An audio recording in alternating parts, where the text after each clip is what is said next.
할렐루야, 반갑습니다. 오래간만에 방송을 하는 것 같습니다. 오늘 하루도 여러분 하루를 시작하기 전에 하나님의 말씀 듣고 이 말씀 붙들고 승리하는 하루가 되시기를 바랍니다. 오늘은 시편 109편 1절로 31절의 말씀을 가지고 기도가 답입니다 라는 주제로 우리가 묵상한 것을 나눠봅니다. 이 시편 109편은 다윗이 자기의 적들에게 형벌이 임하기를 굳세게 기도하는 내용입니다. 그런데 저는 이 시편을 읽으면서 아무리 그래도 그렇지 하나님 마음에 합한 자가 이렇게까지 상대를 저주할 수 있을까, 그런 생각에 또한 적지 않게 충격도 받았습니다.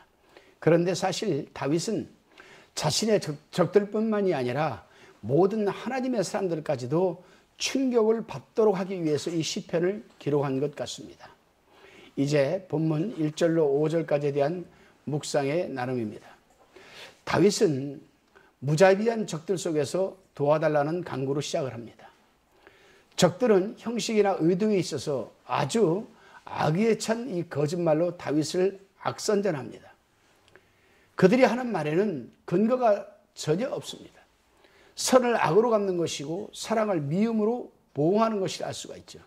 그래서 다윗은 기도밖에는 다른 방법가 없다라는 결론을 4절에서 말씀합니다. 그렇습니다, 여러분. 우리도 살아가다 보면 다윗과 같은 문제를 종종 겪을 때가 있습니다.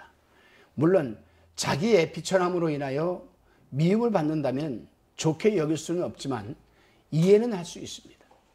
그러나 예의를 잘 지키고 모든 친절을 베풀고 동정을 해준 사람이 적의를 가지고 대한다면 참 참기 어려운 일일 것입니다.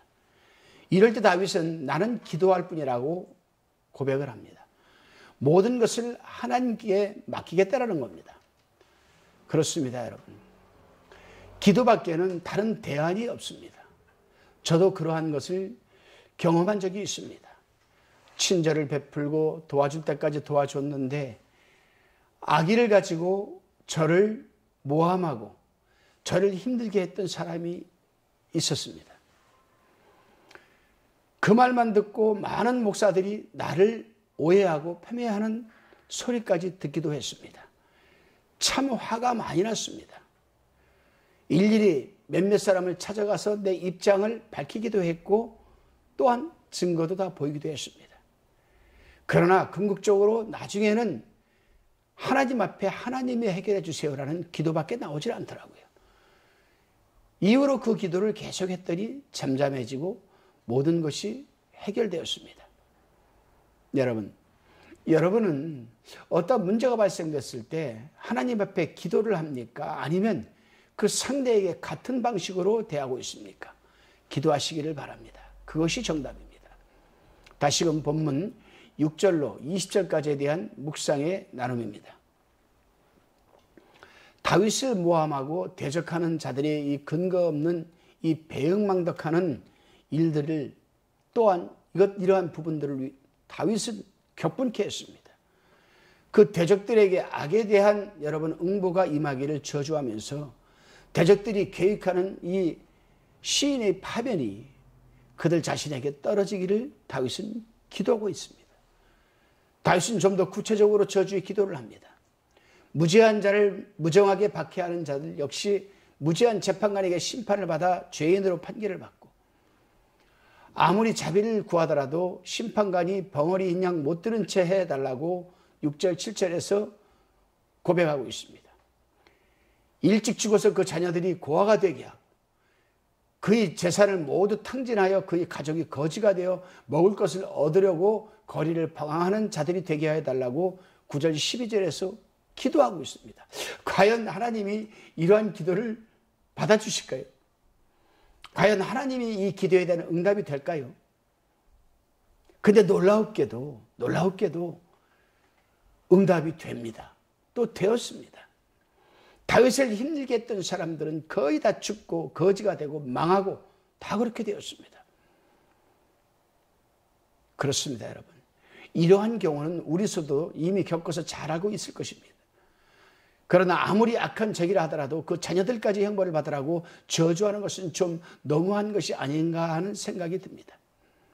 더군다나 다윗은 그러한 무자비한 기도를 하고 나서는 자기에게 하나님의 은총이 임하기를 간구하는 모습 속에서 21절에서 31절까지 나옵니다. 저는 충격을 받았던 것입니다. 과연 하나님께서는 어떻게 생각하실까? 중요한 것은 하나님께서는 다윗의 손을 들어주셨다라는 사실입니다. 물론 누구에게나 다 그렇게 해주시지는 않겠지만 말입니다. 저는 그래서 이 부분을 다시금 사무엘상 사무엘하 돌아가서 곰곰이 살펴보면서 묵상을 해보았습니다. 다윗이 하나님께 어떻게 하였길래 하나님께서 이러한 참 무자비한 기도를 들어주셨을까? 응답해 주셨을까? 결론은 그렇습니다. 제가 지난 일요일 날 오산에 있는 솔로몬 힐링 교회에 가서 사부 예배 설교를 하고 왔습니다. 거기에서 제가 어떤 말을 했냐면 하나님의 섭리 속에는 하나님의 협력하심과 인도하심과 보호하심이 있다라고 말씀을 드렸습니다. 그렇습니다. 하나님께서는 일단 하나님께서 다윗을 들어 쓰셔서 이스라엘을 변화시키고 또한 다윗을 들어 쓰셔서 하나님의 뜻을 이루어가기 위해서는 임시적이라도 하나님은 그 기도를 응답해 주시는 겁니다. 다시금 본문 21절로 31절까지에 대한 묵상의 나눔입니다. 본질적으로 사람에게는 자비심이 없습니다. 우리 인간은 태어나면서부터 이 아담과 하와의 후손으로서 영적으로 우리는 저주받고 죄 많은 인간으로 이 세상에 태어납니다. 그러므로 인간에게는 저주함, 또 죄, 죄성, 본질적인 이 죄, 원죄라고 하죠. 여기에는 자비심이 없죠. 그러므로 자비를 받으려면 하나님께 간구할 수밖에 없는 겁니다. 다윗은 이것이 주의 손인 줄을 저희로 알게 하소서 여호와께서 이를 행하셨나이다라고 27절에서 기도하고 있습니다. 이 기도는 단지 자기를 견딜 수 없는 처지에서 구해주실 뿐만이 아니라 하나님의 사랑스럽고 자비로우신 이 성품이 아직도 알지 못하는 사람들에게 알려지고 또한 이해되어서 그들이 하나님께 영광을 돌릴 수 있게 해달라고 지금 기도하는 겁니다. 그러므로 이 기도는 개인적인 원한에서 나오는 또 우러나오는 기도가 아니고 보다 고상한 뜻에서 나오는 기도인 겁니다. 바로 하나님은 이 부분에 눈길을 두시고 다윗 기도에 응답을 하신 겁니다. 그렇습니다, 여러분. 그래서 중보 기도가 참 중요한 겁니다. 여러분 자기 자신을 위한 개인 기도보다도 남을 위한 중보 기도를 하게 되면 그 남을 위한 중보 기도 속에 우리 자신도 포함되어 있다는 사실을 잊지 마시기 바랍니다. 그래서 다윗은 결국 확신이 생기게 되죠. 31절에 보면 저가 궁핍한 자의 우편에 서사 그 영혼을 판단하려 하는 자에게서 구원하실 것입니다 라고 기도를 드렸습니다. 그렇다면 우리는 다윗의 이러한 기도에서 무엇을 배울 수가 있는가? 무엇을 배울 수가 있는가? 그렇습니다. 우리는 때때로 다윗과 같이 정당하지 못한 기도를 드리기도 합니다. 또한 원한의 기도를, 증오의 기도를, 복수의 기도를, 원망의 기도를 드리기도 합니다. 이것은 물론 옳지 않은 기도이죠. 그렇지만 비록 원한이나 옳지 못한 소원이라 하더라도 기도의 제단에 나아가서 하나님께 호소해야 된다는 것을 다윗은 우리에게 지금 가르쳐주고 있는 겁니다. 그리고 하나님 뜻에 부합하는 기도를 드려야 된다는 것을 지금 가르쳐주고 있습니다. 그렇습니다. 우리는 다 죄인입니다. 그러므로 다른 죄인들을 어떻게 해야 되겠느냐라고 하나님께 아뢰 자격은 없지요, 당연히. 그러나 우리가 감히 받을 수 없는 자비를 베푸셔서 기도할 수 있게 하여 주시니 항상 감사할 뿐입니다. 그리고 우리가 못마땅하게 여기는 모든 사람들에게도 하나님의 자비가 베풀어지기를 기도해야 할 것입니다. 바로 오늘 본문의 기도가 바로 이러한 기도입니다. 오늘 하루도 여러분들 입술에서 그 심중에서 이러한 기도가 우러나오기를 주님의 이름으로 축원합니다. 기도드리시겠습니다.